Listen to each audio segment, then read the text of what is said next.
everybody, and welcome into another edition of the Recruiting Rundown. I'm Kendall Smith alongside of Wes Mitchell. And before we go any further, everybody, comment down below something that you love about Wes, because his birthday was yesterday. Wes, I don't know if you want to tell the people how old you turned, but I've got to ask, how was your big day?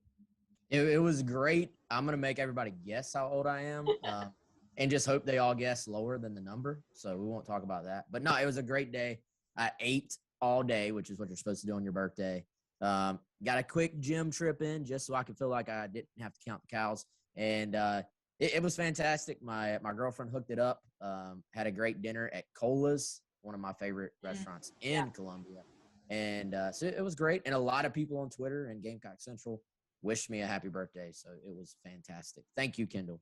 Yes, of course. Happy birthday, and shout out to Mackenzie for giving you the hookup. You deserved a special day. So I'm glad that you got it. But Wes, we got a lot to get to this week on the Recruiting Rundown, talking about football recruiting, a little bit about basketball recruiting as well, and Gigi Jackson. So I want to start it off with talking about your trip this past Sunday to Atlanta, Georgia. Under Armour was holding their Under Armour Next camp, where you got to see a lot of high school prospects compete, maybe some that are on South Carolina's radar. So talk to me about that experience, anyone you saw that you think might fit the South Carolina program well, and then anyone you were impressed by. Yeah, there were really a handful of guys that either are already South Carolina, like heavy targets, or could be future targets for South Carolina. One being Noah Rogers. That was a guy that stood out. He's a 4-star wide receiver from North Carolina, a kid that Justin Stepp has really, I would say, prioritized and is trying to make a move for. It's going to be a tough battle, I think. NC State, home state school, they're really strong with him. There's a quarterback that he's really good friends with that is going to NC State. Ohio State, which obviously recruits well nationally, recruits receivers as good as anybody. They're highly involved, but Stepp is really pushing here. There's a great relationship there. Noah Rogers is one of the top kids in America at his position, so it makes sense. He, to me, was probably one of the best couple of wide receivers that I saw. Just watching him, I was like, I can see why he's being prioritized by South Carolina. Wants to visit this spring. That's not locked in as far as a date or anything like that, but he did tell us that he is hoping and planning to get to South Carolina, so that would be something to keep an eye on. An in-state kid from right down the road, Camden, South Carolina, Xavier McLeod is someone most Gamecock fans who follow recruiting are already pretty familiar with. 4-star kid. I thought he had a great day. You never know when guys sort of make that step up as far as who they're going up against. These are some of the top kids in the Southeast, and I thought McLeod really held his own. South Carolina's still really strong there. Jimmy Lindsey, the D-line coach, has done a fantastic job building that relationship. Kind of an SEC battle. South Carolina trying to hold off Alabama and hold off Georgia. It's a big boy recruiting battle, you would say, but he's been at South Carolina, honestly, probably almost 10 times. He's going to visit Alabama again in March. He's going to visit Georgia again in March. Nothing set up with the Gamecocks right now, but Camden, is literally like 30 minutes away. So I would imagine he'll drop in for a spring practice possibly, or maybe the spring game. So those are two guys worth talking about. Plenty more, though, and folks can go check that out on GamecockCentral.com. Absolutely. Head over to GamecockCentral.com for more. And I'm sure people who have been checking in on Gamecock Central have kind of noticed that recruiting maybe has slowed down over the last month or so. There haven't been as many visits. Shane Beamer hasn't been out on the road along with his assistants, less commits. So kind of talk to us right now about where we are in the recruiting timeline and then what's coming up next this spring as spring practice kicks off here in about a week. Yeah, you're going to see another boost in recruiting coming up the next few weeks. The last month or so, actually leading up to the middle of this week, was a recruiting dead period, which meant no visitors on campus and no coaches on the road. So the dead period has actually ended now. Once South Carolina goes through their spring break, which is next week, going into spring practice, which is that next Tuesday, I think you'll start to see guys being on campus at South Carolina. And you'll see kids visiting again. So I believe you'll see an uptick certainly in content on Gamecock Central as far as recruiting articles. You'll see an uptick in kids talking about being on campus. And, I got to ask a question today. When will South Carolina get their first public 2023 commitment? And, there's no one kid I'm specifically thinking of, but I do think in the next month or so, you could see that first commitment fall as far as a public pledge to the Gamecocks. So that'll be something to keep an eye on. And then once you get past March, you start getting into April and May. That is when you'll see the coaches actually be out on the road again. A lot of high schools will be having their spring practices during that timeline. And so you'll see coaches going out and watching the high school prospects practice. So plenty to come the next 2-3 months. And then you're really talking about getting into the summer, which is another busy time in recruiting as well. Cannot believe that the summer is right around the corner. And then when you think about it, as soon as summer ends or even towards the end of summer, you're starting college football, which is crazy. I feel like we just finished with the Dukes Mayo Bowl, but as always, excited for another season of Gamecock football. Wes, we're going to switch gears a little bit here and talk about something we've never talked about on the recruiting rundown, which is basketball recruiting. And I think the name we're about to bring up is a name that most Gamecock fans know. Gigi Jackson, last night he won the SCHSAA 5A Boys Basketball State Championship. I was there for it. I think maybe about half of his points from last night, maybe a little less, came from slam dunks. Like, just unbelievable athleticism, so lengthy, so agile, like just an incredible athlete and someone that South Carolina is dying for. I mean, he is Frank Martin's top prospect right now for the class of 2023. So as he nears his decision date in the next couple of weeks, where do you think it might go? You think he might go to South Carolina? I think the Gamecocks seem to feel really good. You look at what Colin Taylor has said on Gamecock Central, talking to some of his folks tied in with the Gamecock basketball program.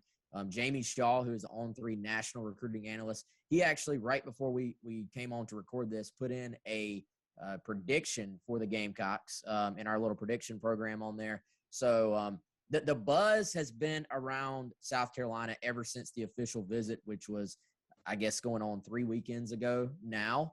And they've put out all the stops, Kendall. Like, you can tell Gigi Jackson and his family, they were willing to listen, which I think you have to give them some credit for, because we've seen prospects in the state that play basketball that have kind of just not even given the home state school a real chance. They've given them a chance. South Carolina's put their best foot forward. They had him meeting Spencer Rattler on the official visit, meeting Gamecock former basketball legends on the official visit. They pulled out all the stops. It's going to be a major blow if they don't pull this off, but it certainly feels like they're pulling it off. And the other big question, you said class of 2023 prospect, which he currently 100% is, but that's the other thing that keeps floating around. Is he going to reclassify to 2022, which would mean, obviously, for those who aren't up on the numbers and what class we're in right now, that would mean if he reclassified and picked the Gamecocks, he would be on next season's South Carolina basketball team. So, Kendall, I'm going to turn it around on you. You were there. You watched. Frank Martin was in the stands. Some South Carolina assistants were in the stands. You talked to GG. He's a little bit low-key, really nice kid, a little low-key about what he's going to give you. But I got a vibe watching your interview that the Gamecocks should feel good. You were there. What was your vibe, and what was it like being in the house for that state title? I mean, it was great, and I agree with you. I do think that the vibe was really good with South Carolina, because I specifically asked Gigi about Frank Martin being in the house. He said, he's my guy. He kind of compared the way that Frank Martin coaches to the way his coach at Ridgeview coaches as well, and I know he has a great relationship with his high school coach. So that was interesting to hear him say that. Of course, being from Columbia, that's another thing. I know a lot of people have mentioned this, and, of course, Gigi didn't say this to me, so I can't confirm it's what's going through his head, but staying at South Carolina, staying in his home city, I mean, he would be that guy. He would be the man, versus going to UNC or Duke, which are his other two top schools, and maybe just kind of being another stud name on the list there. I mean, I'm from North Carolina. I know how that rolls with those two schools, and he would be a great player there, but at South Carolina, he would be that guy. So the way he talked about Frank last night, he gave kind of a 2 to 3 week time period for how long it might take him to make his decision. Of course, we'll wait to see if that actually comes true, but that's what he told me. And then as far as the reclassifying decision, he didn't really give a whole lot of information on that. He kind of kept that quiet, said his parents were talking about it. He'll get back to us, but Nothing would surprise me at this point. I do think the Gamecocks should feel really good. And you could tell he really appreciated having Frank Martin in the house last night. Frank there from start to finish and was showing his support for his top prospect. So Gamecock should feel good, but you never know until you know. So we'll see. Yeah, and Kendall, did you notice when you asked him about reclassification? First of all, he wasn't giving anything away. Mm-hmm. Second of all, he said, I believe my parents have been talking to them about that. Yes. And my brain naturally went to like, well, who is them? Yeah. But it was like I felt like, I don't know, we're really getting into the weeds reading into this now, which I think you shouldn't most of the time do with high school kids because sometimes they just say, whatever. But it felt like he was talking about a specific them. And in this case, I would imagine based on everything you hear that them is South Carolina, because I know South Carolina has wanted him in this next year's class. So that sort of, I don't know. He said nothing. He didn't want to really give much on that. Yeah. But he still, if you dive in, Kendall, he may have, I don't know. Did he show his hands a little bit?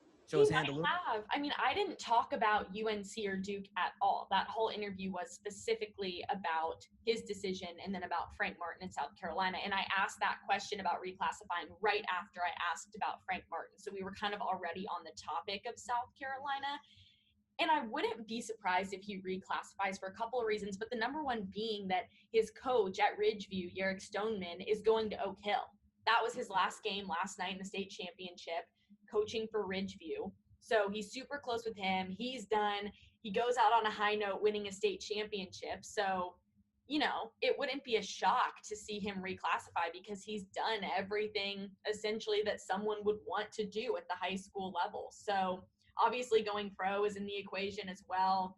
You have no idea what he's going to do at this point. But I do think, like you said, I don't want to get too much into it, but we were talking about the Gamecocks and then he referred to them. So yeah, it kind of got my brain. It just caught my attention, I guess you would say. And I'll lean a little bit more on Jamie Shaw again. There was talk for months that North Carolina was going to be South Carolina's biggest competition. Mm-hmm. Jamie now hearing that Duke is probably among the schools that are in this. Duke, probably the biggest competition, or the G League, which again, like going pro and sort of almost taking like a minor league baseball approach to it is a possibility. It was rumored at one point Oak Hill, maybe would be in the running for him as well. So there's so many different options now if you are that talented of a basketball player. Yeah. So there's still like the percentages are still divided among several options, you would think. But if you're the Gamecocks, you're probably sitting over there like, we're this close to a difference maker, right? You're in the mix. I'd rather be the Gamecocks than a lot of other schools and a lot of other options right now. So we'll see how things pan out. We don't know quite yet. Obviously, Colin Taylor up to date with everything regarding basketball and recruiting. So stay up with him on Twitter at Colin Taylor, also Gamecock Central at Gamecock Central. Wes, give him your @ so they can follow you too with all the football recruiting. Yeah, at Wes Mitchell GC. Come check it out.